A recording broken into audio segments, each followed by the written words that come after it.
বিশ্বনবীর অভ্যাস ছিল ওনার স্ট্যান্ডিং পয়েন্ট উনি ক্লিয়ার করে দিতেন। বুখারীর বর্ণনা, ওনার স্ত্রী আমাদের আম্মা জান সাফিয়া বিনতে হুয়াই ইবনে আখতাবকে নিয়ে উনি ইতিকাফ অবস্থায় মসজিদে বসে আছেন। আলো আবছা অন্ধকার।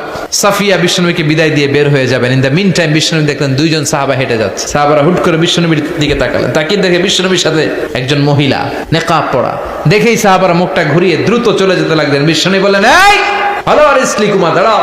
বুখারীর বর্ণনা। বিশ্বনবী ওখানে গেলেন, যে বললেন সাহাবারা আসসালামু আলাইকুম। ওয়ালাইকুম আসসালাম। ইন্নাহা উম্মুকুম সাফিয়া, ওই যে পর্দার আড়াল একটা মহিলার সাথে আমারে বসা দেখছো, এটা তোমাদের মা, আমার স্ত্রী সাফিয়া। সাহাবারা বলে, সুবহানাল্লাহ, ইয়া রাসূলুল্লাহ, আপনি এটার ব্যাখ্যা দিতে এসেছেন কেন আমাদের কাছে?